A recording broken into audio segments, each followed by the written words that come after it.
Bonjour, je me nomme Abdoulaye Diouf, je suis le responsable du service prévision et réduction des risques à l'ANACIM. Donc aujourd'hui, nous allons nous entretenir avec vous sur un sujet d'actualité, à savoir les cyclones tropicaux. Donc il y a en tout cas un cyclone qui est actuellement sur l'océan Atlantique et qui fait couler beaucoup d'encre.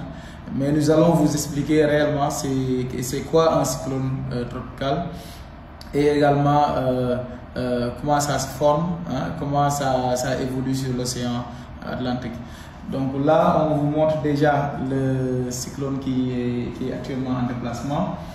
Si vous voyez sur l'image, donc actuellement même ça n'a pas encore atteint le stade de cyclone, on ne peut pas parler de cyclone, mais actuellement c'est à l'étape de tempête tropicale. Donc comme vous le savez, en météorologie il y a des termes qui sont utilisés. Déjà, avant qu'on arrive à l'étape de cyclone, le système, la perturbation passe déjà par une onde. On a déjà une onde qui se forme souvent en Afrique de l'Ouest. Par exemple, c'est entre le Tchad, et le Niger. Donc nous avons ici des systèmes tels que vous pouvez le voir ici sur l'image qui se forment sous forme d'onde avec des perturbations qui l'accompagnent, c'est-à-dire de la pluie, des fois un peu de vent fort, assez fort. Et puis le système évolue sur le continent pour passer, avant de passer sur le Sénégal, la Guinée parfois, et puis ça vient sur l'océan. Donc une fois que ce système-là arrive sur l'océan, il peut y trouver des conditions, mais ce n'est pas tous les jours. Ce n'est pas que toutes les zones qui traversent, qui proviennent de l'Afrique de l'Ouest deviennent automatiquement des cyclones. Donc ce n'est pas le cas. Mais il peut y arriver des moments où, lorsque l'onde arrive sur l'océan Atlantique, donc elle y trouve des conditions favorables, c'est-à-dire des conditions de température de la surface de la mer qui atteint des valeurs allant de 27 degrés à plus, 27 degrés Celsius, mais également une bonne humidité, ce qui fait que le nuage va se renforcer avec l'évaporation de l'océan qui va faire de sorte que la vapeur d'eau et l'humidité va alimenter le nuage.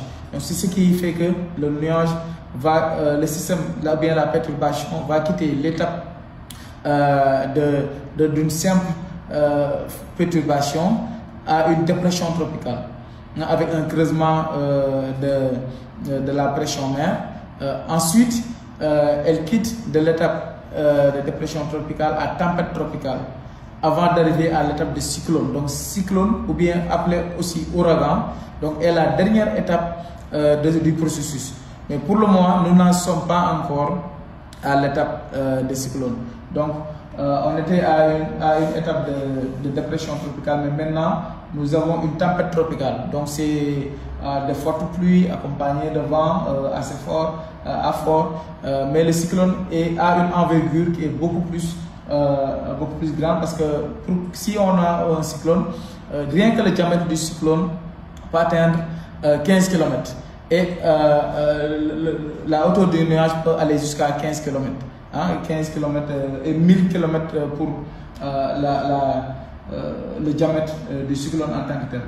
Donc si vous regardez ici, je vais vous montrer quelques images sur le suivi de ce cyclone en tant que tel. Donc si vous regardez cette image-là, donc nous avons le continent africain qui est là, le Sénégal est là, et là vous avez la tempête tropicale qui a été baptisée Irène. Donc pour le moment, c'est une tempête tropicale, ça n'a pas encore atteint l'étape de cyclone. Donc cyclone, c'est la dernière étape. Donc comme vous pouvez le voir ici, donc je peux vous montrer même la trajectoire du cyclone en tant que tel qui est simulée par le centre américain. Vous voyez, donc la position est là. Ça a déjà traversé le Cap-Vert, et là il est en train d'aller tout droit vers les États-Unis. Donc souvent les centres mondiaux en charge du suivi de ces cyclones-là tracent la trajectoire probable que peut emprunter le système ou bien le cyclone.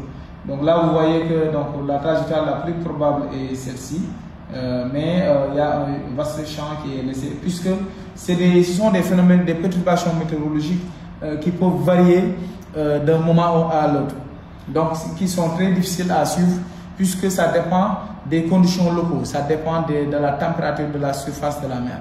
Donc dès que il va suivre automatiquement les endroits où la mer en tout cas est assez chaude, hein, où les températures sont assez élevées, allant supérieures à 27 degrés Celsius. Donc raison pour laquelle il y a une vaste simulation qui est réalisée. Mais il faut savoir que les cyclones en tant que tels n'intéressent pas souvent le Sénégal, hein, mais c'est des phénomènes qui